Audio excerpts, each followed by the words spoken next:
this is the Peter Pan story, roughly speaking. Peter Pan is this magical boy. Pan is the god of everything, roughly speaking, right? And so it's not an accident that he has the name Pan. And he's the boy that won't grow up. And he's magical. Well, that's because children are magical. They can be anything. They're nothing but potential. And Peter Pan doesn't want to give that up. Why? Well, he's got some adults around him, but the main adult is Captain Hook. Well, who the hell wants to grow up to be Captain Hook? First of all, you've got a hook. Second, you're a tyrant. And third, you're chased by the dragon of chaos with a clock in its stomach, right? The crocodile. It's already got a piece of you. Well, that's what happens when you get older. Time has already got a piece of you. And eventually, it's got a taste for you. And eventually, it's going to eat you.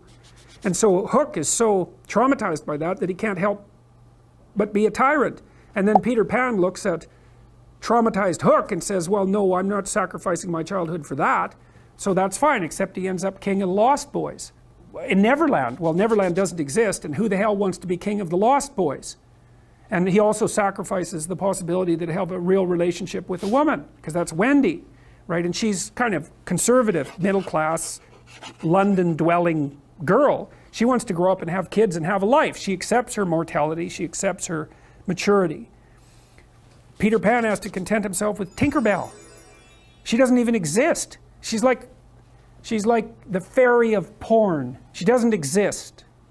She's the substitute for the real thing.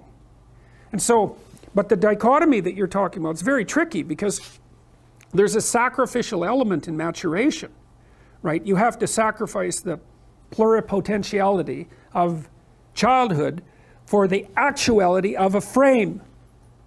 And the question is, well, why would you do that? Well, one reason is it happens to you whether you do it or not.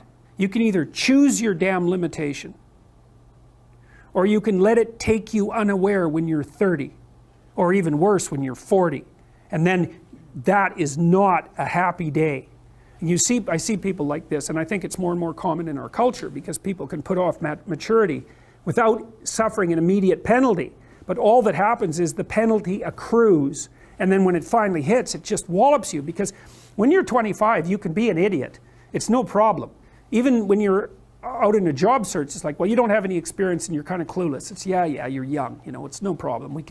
That's what young people are like, but they're full of potential. Okay, well, now you're the same person at 30. It's like people aren't so thrilled about you at that point. It's like, what the hell have you been doing for the last 10 years? Well, I'm just as clueless as I was when I was 22. It's, yeah, but you're not 22. You're an old infant, right? And that's an ugly thing, an old infant.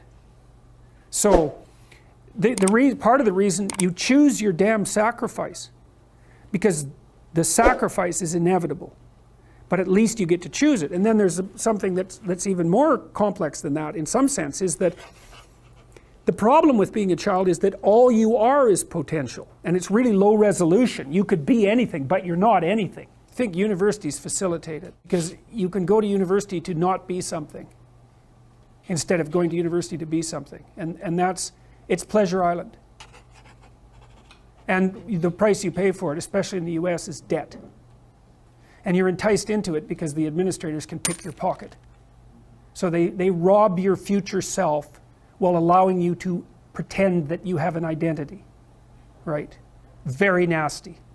And you can't declare bankruptcy with your student loans in the US. It's indentured servitude. And it's precisely Pleasure Island. It's exactly that. And so tuition fees have shot way out of control. And part of the reason that universities don't make more demands on their students and let them get away with all the things they let them get away with is because they're basically, why the hell would you chase them out? They're $100,000 or more. So they can do whatever they want as long as you get to sell them to the salt mines. So then you go and you adopt an apprenticeship, roughly speaking. And then at least you become something. And when you're something, that makes the world open up to you again.